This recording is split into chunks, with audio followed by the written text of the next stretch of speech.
ప్రభునామ స్తోత్రాలు. దేవుని మితిలేని కృపను బట్టి మరి ఒక రోజును దేవుడు మనకు అనుగ్రహించున్నాడు. ఎందరో ఒక దినము నుండి మరి ఒక దినానికి వెళ్ళని వారు ఉన్నారు. మనలైతే దేవుడు సజీవి లెక్కలో ఉంచి నడిపించినందుకే ఈ స్తోత్రాలు. ఈ దినం 2 కొరింథీ 12వ అధ్యాయం 8వ వచనం. అది నా యొద్ద నుండి తొలగిపోవాలని దాని విషయమై ముమ్మారు ప్రభువుని వేడుకుంటిని.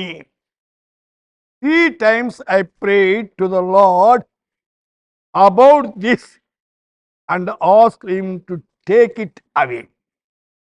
इसके विषय में मैंने प्रभु से 3 बार विनती की है कि मुझसे यह दूर हो जाओ. పౌలు గారికి ఒకప్పుడు వ్యతిరేకి దమస్కు మార్గములో రక్షించబడ్డాడు. ఆయన అనేక మంది రోగుల మీద వచ్చి ముట్టితే బాగయ్యారు. ఆయనకున్న బలహీనతను గురించి ముమ్మారు ప్రార్థించాడట. కానీ ముమ్మారు ప్రార్థించినా అతనికి దేవుడు జవాబు, నా కృప నీకు చాలు, నీవు హెచ్చించిపోకున్నట్లు నీ శరీరములో ఒక ముళ్ళు ఉంచాను అన్నాడు. అయితే పౌలు ప్రార్థనా జీవితము అందరికి ఆదర్శం. దమస్కు మార్గంలో ప్రభువును చూచిన తరువాత ఆయన సేవ ప్రారంభించక ముందు ఏం చేశాడో, అయితే సేవ ప్రారంభించక ముందు అరేబియాకి వెళ్ళాడు. అరేబియాకి వెళ్ళి అయితే కొంతకాలం అక్కడ ప్రార్థనలో గడిపాడు. ఈనాడు సేవకులు దేవుని సన్నిధిలో గడిపేదిలే, కోర్స్ అయిపోతానే నేను పాస్టర్గా పోనంటారు.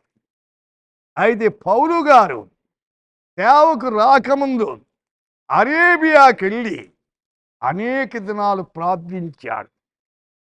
మోషే 40 దినాలు దేవుని సన్నిధిలో ప్రార్థించిన తర్వాత పరిచర్యకు వచ్చాడు. అయితే ఈయన అరేబియా దేశం వెళ్ళి అక్కడ ప్రార్థనలో కొంతకాలం గడిపాడు. ఆ తరువాత దమస్కు పట్టణానికి తిరిగి వచ్చాడు. అయితే పౌలు వ్యక్తిగత జీవితంలో ఎక్కువగా ప్రార్థించేవాడు. ప్రార్థన ఎంత చేస్తామో సైతానంత దూరం అవుతాడు. ప్రార్థన ఎంత చేస్తామో దేవుని శక్తి పుంజుకుంటాం. ప్రార్థన లేని వ్యక్తి శక్తిమంతుడు కాదు, శక్తిహీనుడు. ప్రార్థనా శక్తి అన్ని శక్తుల కంటే గొప్పది. వ్యక్తిగత ప్రార్థన సంతృప్తిని, బలమునిస్తుంది. అయితే కుటుంబ ప్రార్థనలు ఉన్నాయి, 2-3 కలిసి ప్రార్థన చేసి ఉన్నాయి, సంఘ ప్రార్థనలు ఉన్నాయి. అయితే వ్యక్తిగత ప్రార్థన కూడా అవసరం. వ్యక్తిగత ప్రార్థనకు సాటి అయిన ప్రార్థన మరి ఒకటి లేదు.